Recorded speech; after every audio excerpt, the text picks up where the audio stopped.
Welcome to Katjoga with a K and a J. Today with a bit of a workshop. I'm calling it a balancing workshop for different balancing poses, but there are three key elements that I think are part of every successful balance, and I would like to share those with you. Let's try it together on the mat.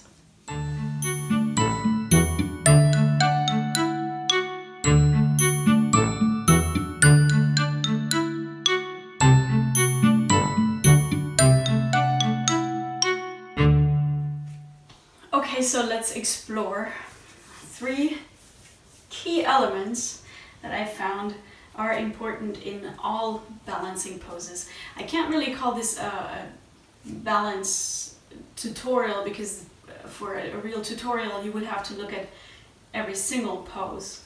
And this is just a general balancing thing. So let's just get into mountain pose. Feel the weight on your feet. All right. We're balancing. Okay? So this is balancing, but it's not hard for us. Let's shift the weight a little bit front to back and side to side. I'm sure you're now feeling, when you're shifting and swaying your weight, you feel a lot of activation in your core, right? So this is really where we're holding, where we're evening out the shifts of weight. Now, it would be a great misconception to think that the moment you're in something more complex, you're completely stiff and rigid, because we're not. It's like a tree, right? A tree is very flexible, and that's the reason it doesn't break. We all know high rises have to be flexible so they don't break. So the same with us. So in whatever balancing pose we do, it's not that we have to hold ourselves as stiff as possible. In fact, that is going to make you fall. So just as in a mountain pose, you're not even really thinking about it, but you're constantly evening out what's happening with your core muscles. And that's why we constantly do core practices, right? That's why core is just such an important thing. Not only for balancing, right? So let's look at this for tree pose, right? If tree pose is hard for you, we can also just do this with a lifted knee, right?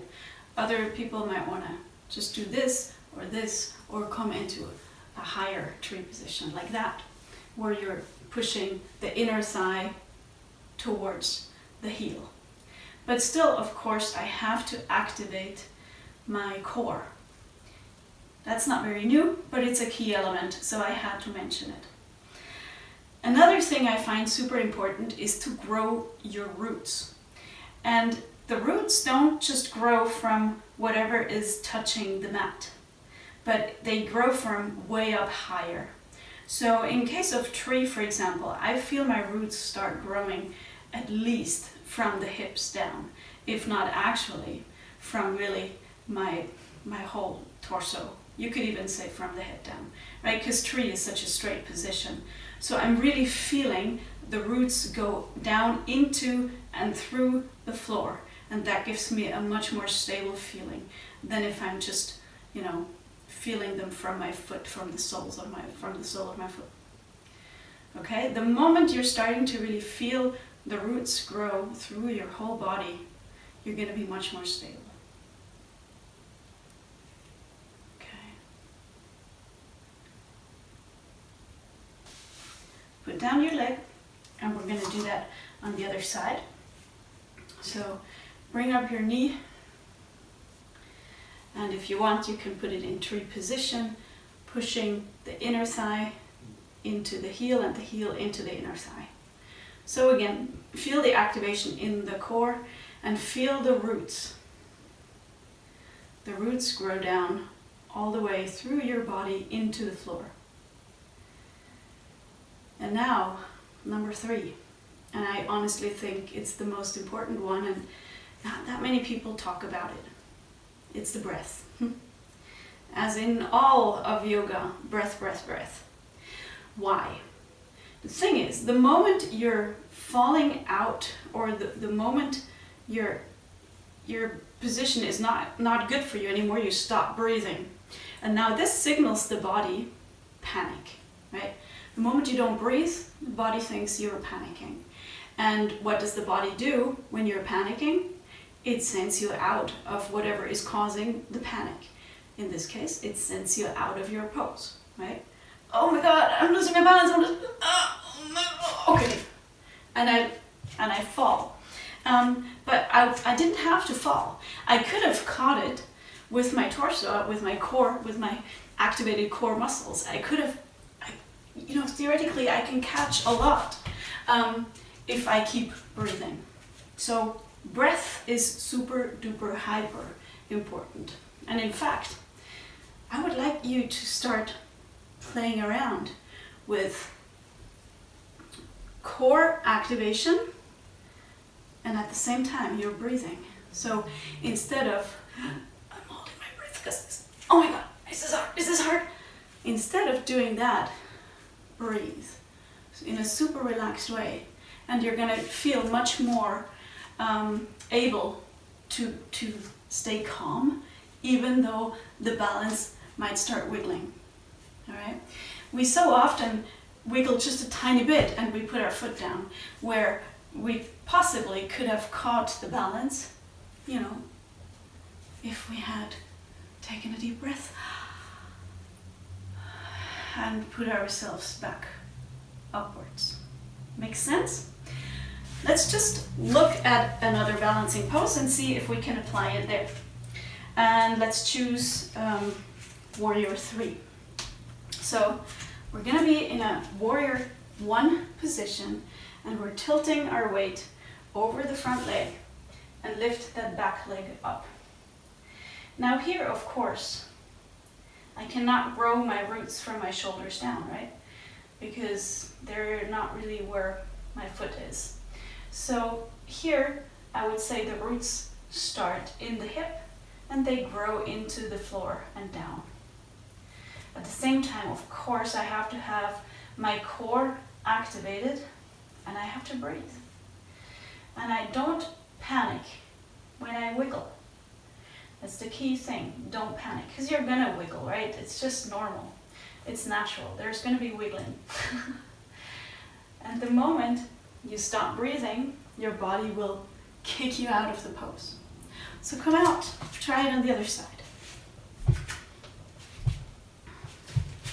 Warrior 1, tilt your weight over the front leg and take off. Make sure you have that core activated, but make sure you're breathing. Feel the roots.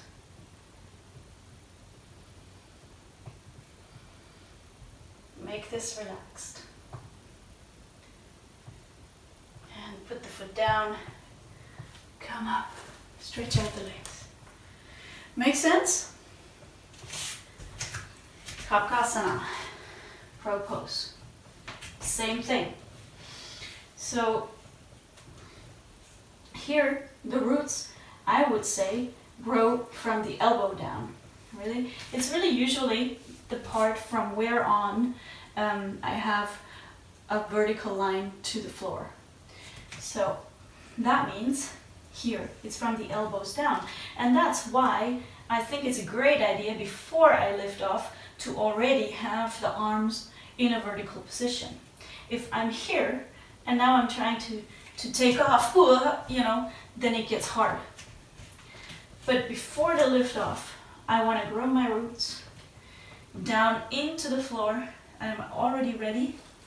The roots are strong. I'm breathing. My core is activated. And I can lift off my feet. And keep breathing. Just keep breathing. Make this easy. Make this relaxed. The moment you're not breathing, and we don't think about that. We stop breathing and then we wonder, why did I fall out of balance? Well, because you weren't breathing. All right? Great. Then of course, handstand, same thing. These are I'm just taking like 4 examples. But in handstand, that was for me, that was the key thing. to figure out that I'm not able to balance because I'm not breathing. So the roots here also are super important. We all know we'll have to activate the core, that's why I'm not mentioning that, but I'll mention it again later. But the most important thing, grow the roots before you go up into the pose. What does it mean?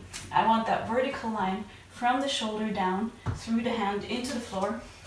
I don't want to kick up from here, because then I have to, you know, then I'm moving everything and I have no roots. I have no foundation. So bring the roots strongly into the floor before you kick up.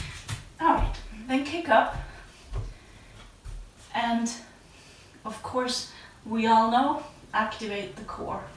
And now when you take your legs away, or your one leg, I usually take one off first. Hello, Zorro. No, that's not going to bother me at all. And I take the other leg away, and I just make sure that I'm breathing. And since Zorro is here, I really can't lose my balance now. So there you go. Breathe, breathe, breathe. And you will see the moment you stop breathing, you will lose your balance. Right? Okay. So I hope that helps a little bit.